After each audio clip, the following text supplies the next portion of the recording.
There are several sermons that are in this chapter. I am just going to combine them. Seems like the Lord is giving me a lot. I was just saying to Pastor Chakumbe, God has given me, I think, 3 sermons. There are 2 that God gave me from the book of Samuel that I was actually supposed to preach. But at the same time, he said to me, I should also preach from the book of Luke.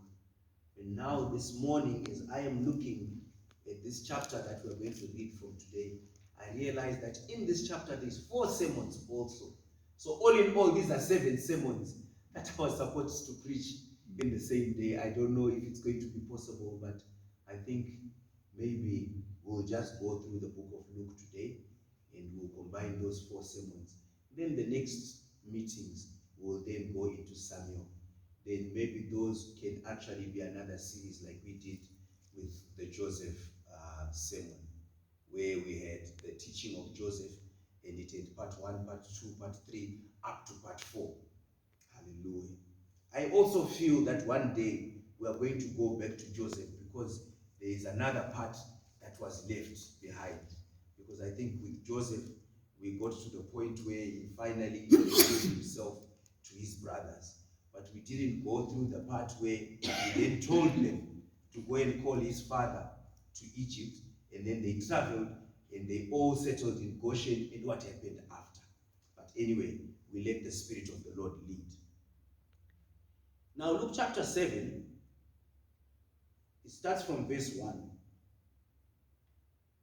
Now when he had ended his sayings, this is Jesus Christ, who was teaching the multitude, because remember, the multitude followed him, and he started teaching them in chapter 6. When he had finished the sayings that he was saying to the audience of the people, he entered into Capernaum.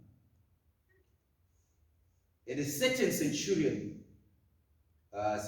servant, who was dear unto him, was sick and ready to die.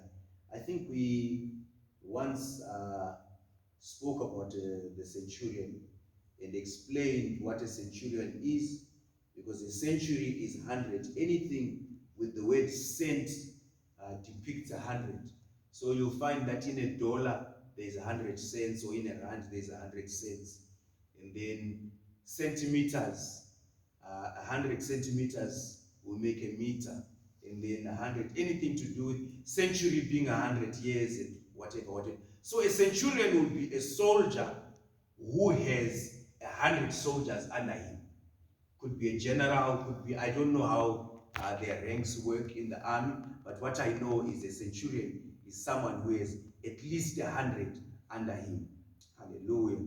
So this guy who had 100 men under him had a servant, and his servant was so sick